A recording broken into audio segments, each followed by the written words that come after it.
தமிழர் பிரச்சனையில இந்தியாவில் இருக்கக்கூடிய தமிழர் அமைப்புகளுடைய போராட்டங்களை வெளிநாடுகளில் வாழக்கூடிய இலங்கை தமிழர்கள் தூண்டி விடுகிறார்கள். அவர்கள் சொல்லக்கூடிய நிலைமைகளுக்கும் உண்மையிலேயே இலங்கையில் இருக்கக்கூடிய நிலைமைகளுக்கும் எந்த விதமான தொடர்பும் இல்லை அப்படின்னு இந்தியால சிலர் பேசுறாங்க.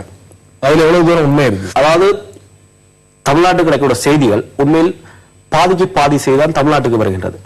முழுவதுமான செய்திகள் இங்கு வருவதில்லை. அது தணிக்கையாக இருக்கலாம், இல்லைன்னா அது கிடைக்காமலும் போயிருக்கலாம். ஆனால் புலம்பெயர்ந்த நாடுகளில் அங்கு என்ன நடந்தாலும் உடனுக்குடன் அந்த செய்திகள் அந்த காலம் தொட்டு இந்த காலம் வரை வந்து கொண்டே இருக்கின்றது. அங்கு நடக்கக்கூடிய ஒவ்வொரு சிறு அசைவுகளும் உடனடியாக வரும். அங்குள்ள பாராளுமன்ற உறுப்பினர்கள் நமக்கு அனுப்புவார்கள். அங்குள்ள மக்கள், அங்குள்ள மாணவர்கள், உங்களுக்கு தெரியும் மாணவர்கள் அங்கே என்ன கதிக்கு ஆளாகப்பட்டாலும் தெரியும்.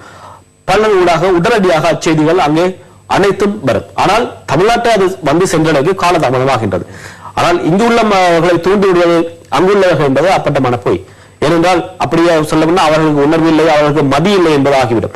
ஆகவே இங்கு உள்ளவர்கள் மிக பெரும் அரசியல்வாதிகள், மிக பெரும் அனுபவம் வாய்ந்தவர்கள். அவர்களை நாம் தூண்டிவிட்டுத்தான் போராட்டம் செய்ய வேண்டும் என்று தேவை அவர்களுக்கு கண்டிப்பாக இல்லை. வெளிநாடுகளில் வாழக்கூடிய இலங்கை தமிழர்களுக்கும் இலங்கையில இருக்கக்கூடிய ஈழத் தமிழர்களுக்கும் இடையில எந்த விதமான டிஸ்கனெக்டும் இல்ல, தொடர்போடு தான் இருக்காங்க அப்படின்னு நீங்க உறுதியா சொல்றீங்க. தொடர்போடு இருக்கு, ஆனால் அதை முழுமையா போட முடியாது. அதுக்கு இறுக்கமான கட்டுப்பாடுகள் அந்த சிங்கள அரசு விதிச்சிருக்கு. போர்க்குற்றம் தொடர்பாக அல்லது தமிழீழ விடுதலை தொடர்பான வாக்கெடுப்பு தொடர்பாக சர்வதேச அளவில் பிரச்சாரங்கள் நடப்பதை புரிஞ்சுக்க முடியுது. ஆனா அதற்கான அழுத்தத்தை கொடுக்கக்கூடிய அளவுக்கு ஈழத்துல மக்கள் இயக்கங்கள் வலுப்பெற வேண்டாமா? இல்ல, அது நீங்க கேட்கிற கேள்வி சரிதான். ஆனா இன்னைக்கு இருக்கக்கூடிய நிலைமையில அங்க உள்ள பாராளுமன்ற உறுப்பினர்களுக்கு எந்தவித பாதுகாப்பு உத்தரவாதங்களும் இல்லை. அப்படி இருக்கும் பொழுது அவர்கள் முழுதாக இன்று அந்த மக்களுக்காகவோ இல்லை எமது விடுதலைக்காகவோ பாடுபட வேண்டும் என்றால் அடுத்த நாளே அவர்கள் உயிரிழக்க வேண்டும்.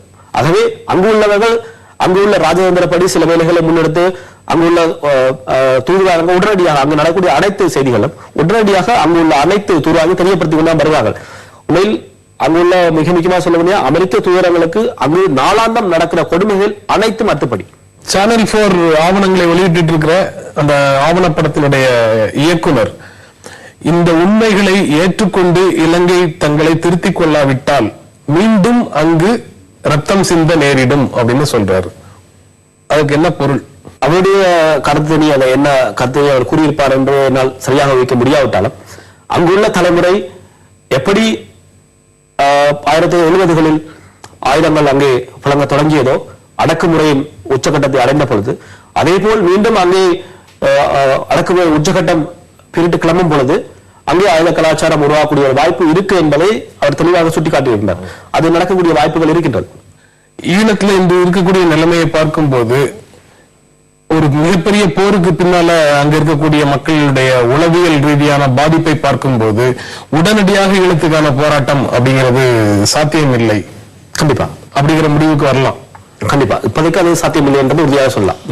ஒன்றுபட்ட இலங்கைக்குள்ள சிங்கள உழைக்கும் மக்களோட சேர்ந்து இயக்கங்கள் நடத்துவதற்கு இந்த சூழலை பயன்படுத்துவதற்கு வாய்ப்பு இருக்கா? அதற்கான வாய்ப்புகள் உண்மையில் இல்லை என்றால் கூற வேண்டும். காலங்காலமாக நாம் பட்ட அனுபவங்கள் அதற்கு சான்று.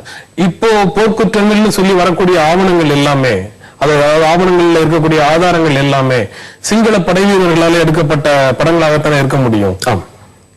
அவையெல்லாம் இன்று தமிழர்களுடைய நலன்களை காப்பதற்கு அல்லது தமிழர்களுக்கு இழைக்கப்பட்ட அநீதிக்கு நீதி கேட்பதற்கு பயன்படத்தானே செய்யுது.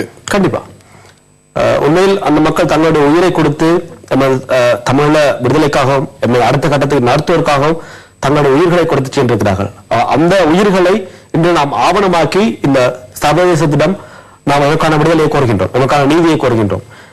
உண்மையில் களம் அவர்கள் கூடுறது போல் செல்போனுடைய தரப்பாளர் கூடியது போல் இதற்கு அப்பால் எதுவும் நடக்கவில்லை என்னும் பொழுது அதே நேரம் அங்கே தமிழர் பகுதிகளில் கலாச்சார சீடுகள் ஊடாகவும் அடக்குமுறைகள் ஊடாகவும் பெரும் கொந்தளிப்பு ஏற்படும் நேரத்தில் அந்த உச்சகட்டத்தை வெட்டும் பொழுது அங்கே ஒரு ஆயுத கலாச்சாரம் உருவெடுக்கும் என்பதில் எவ்வித ஐயமும் இல்லை. சிங்கள பத்திரிகையாளர்கள் பலர் இலங்கை அரசினுடைய அநீதிக்கு எதிராக குரல் கொடுத்து அவர்களால் கொல்லப்படுகிறார்கள் அல்லது அவர்களுக்கு அந்த அடக்குமுறைக்கு பயந்து அவர்கள் நாட்டை விட்டு வெளியேற வேண்டிய சூழல் ஏற்படுது. அத மாதிரி சிங்கள இனத்திற்குள்ள இருக்கக்கூடிய ஜனநாயகத்தை நேசிக்கக்கூடிய சக்திகளோட தமிழர் அமைப்புகளால உறவே ஏற்படுத்திக் கொள்ள முடியவில்லையா கடந்த காலங்கள்ல? இல்லை, அதை அவர்கள் தொடர்ந்து செய்து கொண்டிருக்கிறார்கள். ஆனால் அதை அப்பட்டமாக வெளிப்படையாக காட்டிக்கொள்ள முடியாது. அப்படி காட்டிக்கொண்டால் இதுவரை நடந்து என்ன கதியோ அது எதிராக நடைபெறும். அது மட்டும் இல்லாமல் அங்க இருந்து கிடைக்கக்கூடிய செய்திகள் ஆதாரங்கள் இனி வருவது தடைப்பட்டு போய்விடும். அங்கு நடக்கக்கூடியவர்கள் உண்மையில் தமிழர்கள் அனுமதிக்கப்படாத சில இடங்களில், சில நிகழ்வுகளில், சில சம்பவங்களில் சிங்கள பத்திரிகையாளர்கள் அனுமதிக்கப்படுவார்கள். ஆகவே அவர்களாக கிடைக்கக்கூடிய ஆவணங்கள் தடைபட்டு போயிடும் என்பதற்காக அதை நாங்கள் வெளிப்படையை காட்டாமல் வைத்துக் கொண்டிருக்கிறோம். அவ்வளவுதான். ஆனா இவர்களுக்காக நீதி கிடைக்க வேண்டும், அரசு தவறு செய்கிறது அப்படிங்கிற முடிவோட அரசினுடைய அநீதிக்கு எதிராக குரல் கொடுக்க, நேரடியாகவோ மறைமுகமாகவோ உதவி செய்கிற குரல் கொடுக்கக்கூடிய சிங்கள இளைஞர்கள், சிங்கள பத்திரிகையாளர்கள் இருக்காங்க அப்படிங்கிறது வெளிப்படையாக உலக மக்களுக்கு தெரியுமா? அனைவருக்கும் தெரியாது என்பது உண்மை. ஆனால் நிறைய பேருக்கு அது தெரிந்திருக்கின்றது. உண்மையில் தமிழ்ல விடுதலை புலி இருந்த காலத்தில் கூட நிறைய சிங்கள இளைஞர்கள் எமது போராட்டத்துக்கு உதவி புரிந்திருக்கிறார்கள். அது வரலாற்றிலே பதிவாகியும் இருக்கின்றது.